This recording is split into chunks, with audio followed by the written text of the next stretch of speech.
The most trusted trucks in America weren't just machines, they were promises. Promises of strength, of grit, of dependability that would outlast mortgages, marriages, and 100,000 miles of rough roads. But some of those promises quietly cracked. Behind polished ads and decades of loyalty, certain model years hid problems that bled wallets, sank confidence, and, at their worst, put people at risk. Today, we're peeling the badge off the myth and looking at the metal underneath. Which legends stumbled? Which can't-kill-it workhorses turned into weekend projects that never ended? And how do you make sure your next truck isn't the one that teaches you a very expensive lesson? The truth is simple. Loving a brand doesn't protect you from a faulty valve, a weak transmission, or a recall notice that arrives 2 years late. The truth is stubborn, and once you see it, you can't unsee it. Let's talk about the trucks people trusted and the issues that made those same people question everything. There's a moment every F-150 owner knows. Key in, twist, rumble, settle. But in the 2000s, for too many drivers, that calm idle came with a tick. The kind of soft clacking rhythm that says something inside isn't happy. Owners grew familiar with it. Some tried thicker oil, others tried patience. The sound kept returning like a stubborn echo. On paper, it was a work truck you could lean on forever. America's best seller, a platform that hauled, towed, and survived everything from salt to summer. In practice, the 2010 model capped an era where cam phaser noise, rough idle, and inconsistent throttle responses sapped confidence mile by mile. The dashboard didn't show panic, the driver did. Then came the shifting soles. You slip it into reverse in a crowded parking lot and wait. A heartbeat. Another. The truck hesitates, then finds the gear with a thud that feels personal. Cold mornings were worse. It wasn't catastrophic every time, but it was unsettling every time. The experience turns routine trips into little wagers. Will it engage smoothly today? Or will it remind you again that something in there is aging badly? Add the oddball defect people still talk about. Rear glass with a defroster that sometimes popped like a light bulb in winter. And the most famous pickup in the country suddenly had quirks you couldn't ignore. Nobody buys a full-size truck to manage quirks. They buy it because it's supposed to be boring in the best way possible. Predictable, tough, drama-free. When your truck adds drama, your trust evaporates in tiny flakes that never grow back. But that wasn't the whole story. Because across the lot, Chevy had its own headache, and it ran hotter than anyone expected. You can tell when a truck is designed to be photographed. Square shoulders, confident stance, a grille that looks like it carries its own zip code. The 2014 Silverado wore the uniform well. Contractors, ranchers, and commuters all nodded. Yep, that's a truck. And then the recall notices started to fly. A detail you'd never see standing in a showroom, transmission cooler line seating, turned into the kind of problem that can go from invisible to alarming in seconds. The fix was straightforward on paper. The fear wasn't. If you've ever smelled oil mist on something too hot, you know how quickly calm turns into chaos. Most owners never face the worst-case scenario. But fear doesn't need statistics to take root. Word spreads faster than torque curves. You say fire risk, and suddenly every long drive feels a shade more tense than the one before. And once your mind starts checking the floor for drips and sniffing the breeze for the wrong smell, a truck isn't just a tool anymore. It's a question that never stops asking itself. Even when you set the heat aside, 2014 brought the kind of little gremlins that break your rhythm, a sensor that lies, an HVAC that decides to daydream, a gauge that throws a tantrum during rush hour. Death by 1,000 paper cuts won't total your truck, but it can total your patience. You don't measure a truck's greatness by its brochure. You measure it by the number of times it goes to the shop when you need it at work. The 2014 Silverado taught some customers that lesson the hard way. And if fire risk shakes a reputation, the next chapter shows what happens when a beloved compact truck inherits danger from a different direction entirely. Small trucks are the neighborhood friend who always shows up. Simple to park, cheap to run, and just stout enough to haul your real life from place to place. For years, the Ranger was exactly that. But the mid-2000s era wrote a darker paragraph into its story. Some risks weren't about the engine or the gears or the axle ratios everyone argues about online. They were about safety systems that should have been invisible until they weren't. There's nothing abstract about an airbag warning that says, "Do not drive." If you've ever opened a letter like that, your hands shake before your eyes can finish the second sentence. Suddenly, the truck that took you to work 1,000 times doesn't look like a vehicle. It looks like a hazard that just happens to have paint. Add the long shadow cast by earlier electrical switch fire recalls, the kind of underhood gremlin that can misbehave even when the ignition is off. And the Ranger's affordability started to feel like a gamble instead of a gift. People don't buy trucks to study recall websites. They buy trucks to turn the keys and go. What stung most wasn't just the defects, it was the betrayal of expectations. A small pickup is supposed to represent common sense on 4 wheels. Basic, sturdy, honest. So when safety warnings drag that image through the mud, the impact feels larger than any single component. The Ranger made thousands of owners fall in love with truck life. In these years, it also taught them what it feels like when the machine you trust pulls the rug out from under you. And just when buyers figured small might not equal safe, the next entry proved that big and bold could still mean weak where it counts. Few trucks look as confident in a driveway as a Ram. The stance is pure theater. Broad shoulders, a hood that seems carved out of stone, and a grille that could intimidate a brick wall. Spot one from across a parking lot, and it screams capable. But in 2010, if you bought the muscle shirt with the smallest engine underneath, you learned a cruel truth. Power to promise matters more than paint. On the spec sheet, the 3.7-liter V6 wasn't offensively weak, just misplaced. In a sedan, those numbers would pass. In a full-size pickup with a bed and ambition, they whispered when you needed them to shout. Put a trailer on the hitch, aim for a merge lane with short sight lines, and suddenly, you're negotiating, not driving. The truck will do it. It just won't do it with the kind of confidence that keeps your heart rate relaxed. And the supposed upside, the idea that you'd at least save gas by sacrificing grunt, didn't always show up either. Empty, careful, and calm, the V6 could sip.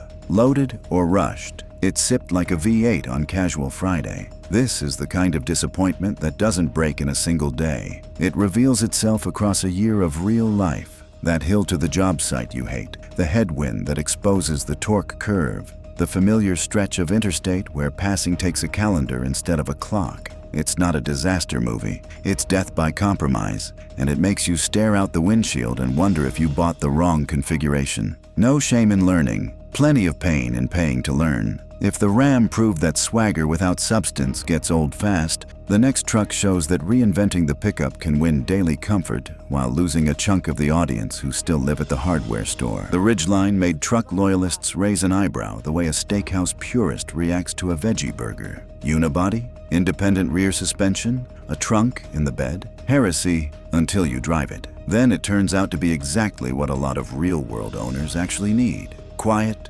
civil, composed in traffic, easy to park, perfect for kayaks, mulch, home projects, and weekends that blend chores with coffee. The problem was never that it did nothing well. The problem was that it didn't play the classic truck game by classic truck rules. If you expected heavy towing or serious, every week job site abuse, it grumbled at you. 5,000 pounds on paper is a fine number for toys and teardrops. It is not a number that thrills a contractor with a loaded tandem axle trailer and a deadline. Roll hard into heat, altitude, and long grades, and you could feel the powertrain working like a distance runner carrying a backpack. The Ridgeline's greatness, its pleasant ride and thoughtful packaging, was precisely what made some shoppers call it soft. The twin truths can live together. It's a fantastic daily driver for a gigantic slice of owners. And it's not the best choice if your life looks like a towing brochure. What the Ridgeline exposed wasn't a flaw in the idea of a truck. It was a divide in what we ask a truck to be. A lot of people buy the image of overkill for tasks that rarely demand it. Honda built the opposite, exactly enough for most people most of the time, at the cost of bragging rights the rest of the time. For purists, that felt like sacrilege. For families, it felt like a revelation. For our purposes today, it sits on this list not as a failure of reliability, but as a reminder that fit matters more than branding. Still, innovation with limits is kinder than strength with chronic drama. Which brings us to the heavy-duty blue oval that wore its problems like a second badge. There's a reason people fall in love with heavy-duty trucks. The world shrinks behind the wheel. A steep grade becomes a suggestion. A loaded bed barely moves the rear springs. The mirror fills with the trailer, and the engine answers, so. The F-250 was built to deliver that feeling on demand. And then an era arrived where some engines turned that confidence into a checklist. EGR coolers, head gasket battles, injection control hiccups, and the whispered word that became an entire aftermarket: bulletproofing. If you've never priced a head stud job, count yourself lucky. If you have, you know exactly why some owners learned more about coolant flow and exhaust gas temperatures than they ever wanted to. Meanwhile, the front end of certain solid-axle Super Duty years built a reputation for a steering shake so violent it got a nickname you never want associated with your truck. Hit a seam or a pothole at the wrong speed, and the wheel could chatter like it was trying to escape your hands. Plenty of owners found cures: track bar bushings, damper upgrades, torque checks, and a curated list of parts that turn the drama dial down. But the point of a heavy duty is to focus on your job, not your geometry. When a machine that exists to erase stress becomes a machine that creates it, something fundamental breaks. Not the metal, the trust. And yes, plenty of F-250s did a lifetime of hard work and never flinched. But enough didn't that a lot of drivers learned to spell coolant filter kit, a studs, and front-end rebuild long before they wanted to. If yesterday's heavy duty could demand heavy repairs, the next chapter proves that modern doesn't always mean mature when it comes to drivability. Mid-sized trucks made a comeback because life doesn't always need a full-size footprint. The Canyon looked sharp, parked cleanly, and promised a sweet spot. Enough bed for real projects, enough manners for the commute. And then some owners met the 8-speed jitters, that swampy, shuddering sensation under light throttle. The weird hesitation when the gearbox should glide. The way a gentle roll feels like the truck is second-guessing itself. It's the kind of problem you notice after you've lived with a vehicle long enough to know its personality. At first, you shrug, then you start to resent it. Eventually, you begin to plan your merging strategy around it, which is not what modern automatics are supposed to make you do. Forums filled with debates, fluid chemistry, TCM updates, converter chatter, driving style, and ambient temperature. Some trucks were fine, others felt cursed. When the conversation about a newish truck circles around, is this the updated fluid? And did the latest flash fix it? You know the ownership experience has slipped out of the honeymoon phase and into the troubleshooting phase. And no matter how good the stereo is, nobody buys a truck to be a beta tester. The cruelest part is that the Canyon nails so much of the daily checklist: size, visibility, cabin comfort. Then the shutter shows up to remind you that smoothness isn't a luxury. It's a baseline expectation. Once that baseline cracks, every commute can become an experiment you never signed up to run. So what do you do with all this? You use it to protect your money and your nerves. First, VIN check. It's free. It takes minutes. It turns anecdotes into answers. Recalls are not gossip. They're the manufacturer admitting, "We found it." That's your starting line. If a fix exists and hasn't been done, schedule it. If a fix doesn't exist yet, you at least know the risk you're carrying. Second, drive the way you'll live. Don't test drive a truck empty if you plan to tow. Don't glide around the block if your real commute includes a brutal uphill merge and a freeway with short on-ramps. Take the route you hate on purpose. See how it shifts when cold. See how it behaves with weight. Listen for ticks and clunks and behavior, not just noise. A healthy truck has a rhythm. A troubled one has a story it's trying to tell you. Third, read the boring stuff. Technical service bulletins don't get clicks, but they do get trucks fixed. If you see a pattern, cold start engagement delays, converters shudder, weird rear window failures, walk in educated. A good service writer respects an owner who can describe symptoms without diagnosing the wrong part. Fourth, don't buy hope, buy history. A used truck with meticulous records is worth more than a shiny one with a sales pitch. You don't need perfect, you need predictable. Consistent oil intervals, documented recall work, and clear notes on previous issues. A truck with receipts is a truck that tells the truth. Fifth, match the job to the machine. If you tow too heavy, don't bargain with torque. If you haul light and value ride quality, don't let internet bravado push you into stiffness you'll hate. If you live in snow and salt, budget early for underbody care. If you live in heat and hills, cooling capacity matters as much as horsepower. The right truck isn't the loudest one in the comments. It's the one that makes your life easier every single day. Belief is cheap.